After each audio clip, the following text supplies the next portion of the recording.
minutes to go. Corpy got that one with a left shoulder with just over 2 to go in this game. And Cameron Corpy with 34 saves.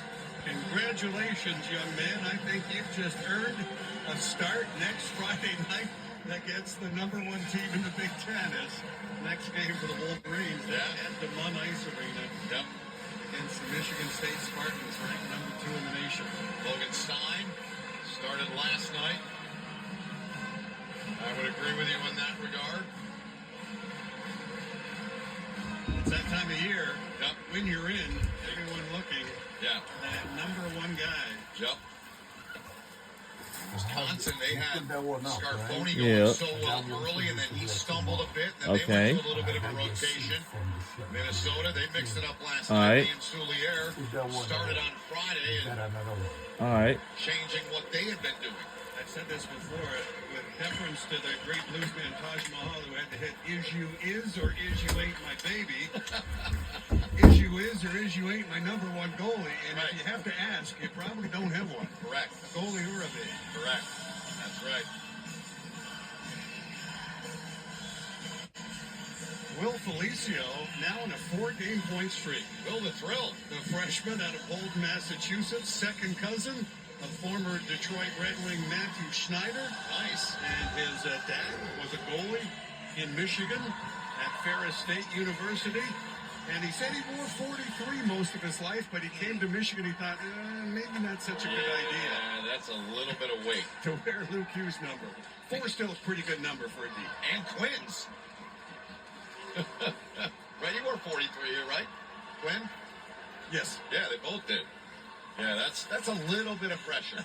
Being sarcastic. Maybe not. Yeah, I think I'll pass. Got anything else? Just over a minute to go here in this one. What started as a 3-2 game to begin the third is now 7-3. We're under a minute to go. Again. Antillian.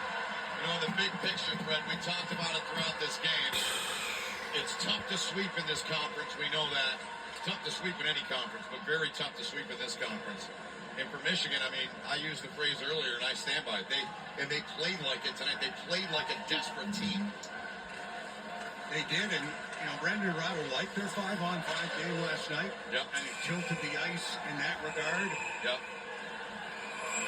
Oh! Linesman getting in there. But it was nothing that you could look at and say, what do we do now? What do? You stay out of the penalty box, and you hope one of your goalies comes up with some big stops. And I always go back. We're in the Red Berenson rink. What Red always used to say, you just need a guy who can stop the ones he's supposed to stop. Cameron Corpy's done that tonight. I will hear that in my head forever from Red. Who's in the suite down at the end where he always is. Be happy to see his alma mater coming out with a win tonight. Guy Godowski and his guys getting 3 points in this building. That's big for them. Their unbeaten streak of 6 will come to an end. As Michigan leads here 7-3 here in the final dozen seconds now with a hockey game, and it'll be a big 3 for Michigan here tonight. Just 1 point in their last 4 games coming in. But the Wolverines. And that's it. Game's over. And we won the game. My final score is 7-3. Go Michigan Wolverines. 7-3 the final here in Ann Arbor. TJ Hughes helps Brandon Arano get the maximum 3 points. Michigan gets set for their rivalry series part 2.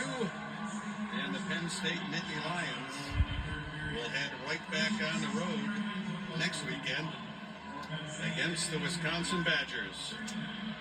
Yes, sir, and we'll see if Cameron Corpy is the young man between the pipes in East Lansing. As you said, Fred, next Friday, big series for TJ Hughes and Michigan.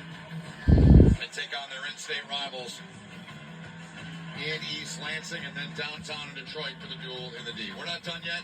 More coming up here from Ann Arbor. TJ Hughes and Aiden Fink, the former teammates Can a Michigan win tonight?